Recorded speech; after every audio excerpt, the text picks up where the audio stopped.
Okay, good morning, everyone. Welcome for today's session.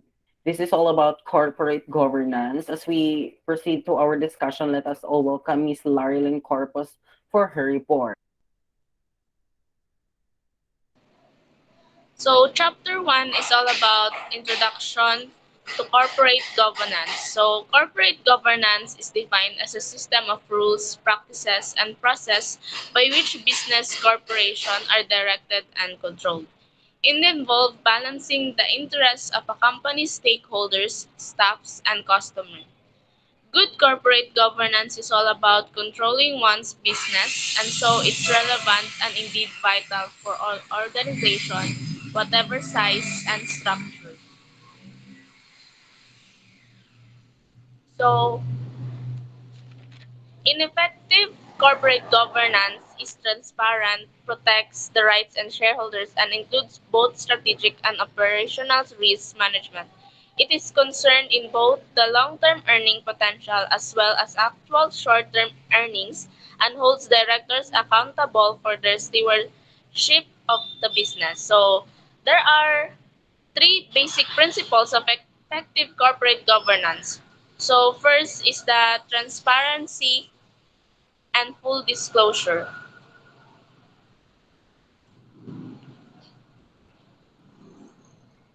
So, transparency is focused on what our stakeholders need to know. So, it requires us to understand them and, most importantly, make a few judgments on their works for the best particular context. So, in however, the full disclosure is when we share everything we know with our staff or stakeholders. So next is the accountability. Accountability is when you take ownership. What if I, for example, is you take the responsible for your actions or your choices of what happened. You don't blame others or make excuses, and you do what you can make amends when things go wrong. So to become more accountable, make sure that you are clear about your rules and responsibilities. So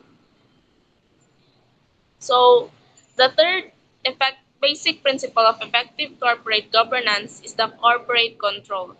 So, it is refers to the authority to make decisions of a corporation regarding operation and strategic planning, including capital allocations, acquisitions, and divestment, top personal decision, and major marketing, production, and financial position. So, for the what is governance? So may Clover take the lead. Panagdait sa tanan. So before anything else, let us define what is governance. So governance refers to a process whereby elements in a society display power, authority, and influence and enact policies and decisions concerning public life and social upliftment. So governance, it comprises all the processes of governing, whether it is undertaken by the government or by a market or by a network. Another is governance means process of decision making and the process by which decisions are implemented through the exercise of power or authority by owner or leaders. So governance basically means the process of decision making and the process by which decisions, whether it is implemented or not implemented. So it is the through the exercise of power or authority by the leaders of the country. So governance can be used in several contexts, such as corporate governance, international governance, local governance, and national governance. So, what are the characteristics of good governance? So, first, the participation, in which both men and women is a key cornerstone of good governance. Then the second one is accountability.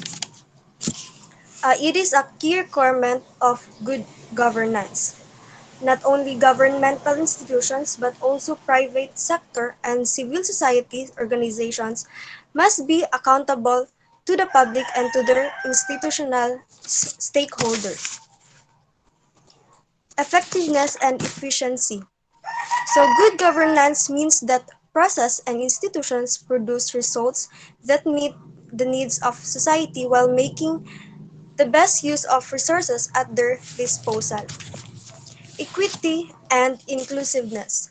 So it ensures that all its members feel that they have a stake in it and do not feel excluded from the mainstream of society. Another one is the consensus oriented.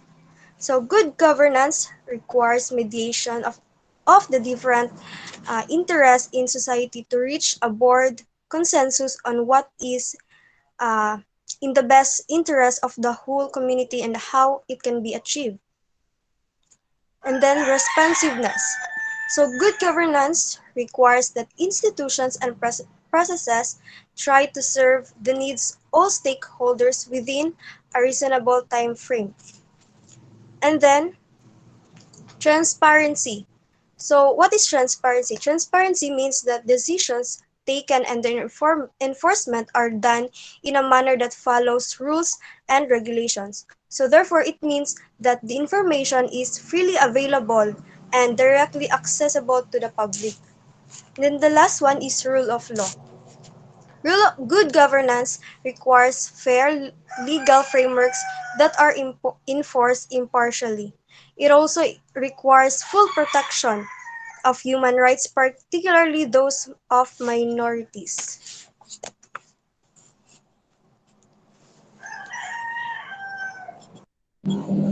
So there are four objectives of corporate governance. So first is fair and equitable treatment of shareholders. It is ensures equitable and fair treatment of all shareholders of the company. So a corporate so in a group of high net worth individual, an institution who have substantial proportion of their portfolios invested in the company remain active through occupation of top level position that enable them to guard their interests. Second is the self-assessment. It is enable firms to assess their behavior and action before they are scrutinized by regulatory agencies. So, establishments with a strong corporate governance system are better able to limit exposure to regulatory risks and fines. So, third is the increased shareholders' wealth. So, it is to protect the long-term interests of the shareholders. So, firms with a strong corporate governance structure are seen to have higher valuation attached to their shares by businessmen. This only reflects the positive perception that good corporate governance induce potential investors to decide to invest in a company. So last is the transparency and full disclosure. So it aims at ensuring a higher degree of transparency by encouraging full disclosure of transaction of a company's account.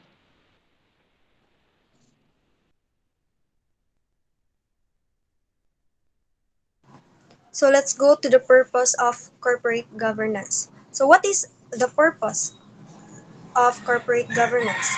So the purpose of corporate governance is to facilitate or to promote effective entrepreneurial and prudent management that can deliver long-term success of the company. In simple terms, the fundamental aim of corporate governance is to enhance shareholders' value and protect the interests of other stakeholders by improving the corporate performance and accountability. It is also about what the board of directors of a company does and how it sets the values of the business firm.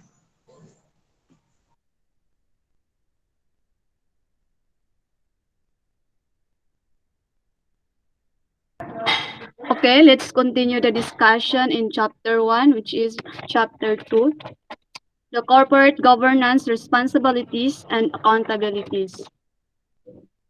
So, governance start with the shareholders or owners delegating responsibilities to an elected board of directors.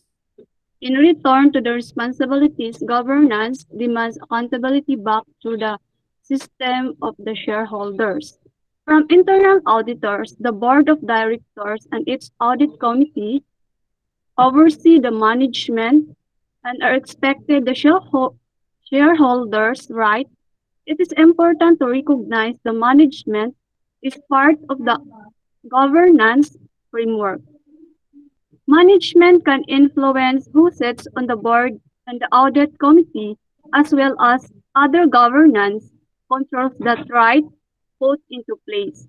The responsibilities of the board, including setting the company's strategic aims, providing the leadership to put them into effect, supervising the management of the business, and reporting shareholders under stewardship. In return for the responsibilities and power given to the management and the board governance, demands accountability back to the system of the shareholders and to the other stakeholders as well. Okay, relationship between shareholders, owners, and other stakeholders.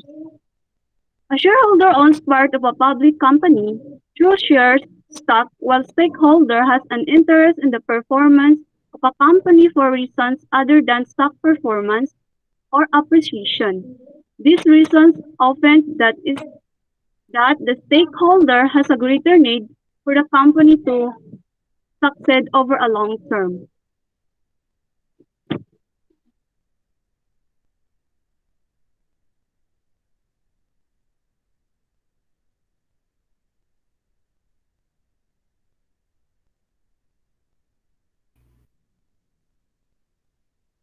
Okay, so in corporate governance, there are also parties which involve in this respective and specific responsibilities. So there are shareholders, board of directors, non-executive or independent directors, the management, um, audit committees of the board of directors, regulators, which specifies as board of accountancy, Securities and Exchange Commission, external auditors, and internal auditors. And in summary, we also have it is stipulated that the board's fundamental objective should be to build long-term sustainable growth in shareholders' value for the corporation. Second is we have successful corporate governance depends upon successful management of the company, as management has the primary responsibility for creating a culture of performance with integrity and ethical behavior. Effective corporate governance should be integrated with the company's business strategy and not viewed as simply a compliance obligations. And we also have here the independence and the objectivity are necessary attributes of board of members. However, companies must also strike the right balance in the appointment of independent and non-independent director to ensure an appropriate range and mix of expertise, diversity, and knowledge on the board. So effective governance is important to conduct of an audit for one very simple reason. Companies with effective corporate governance are less likely to experience fraud and are therefore less risky to audit. So, and that's all for today's meeting. That's all for the chapter 1 and chapter 2. Do you have any suggestion, Miss Corpus or Miss Clever and Ontel? So far.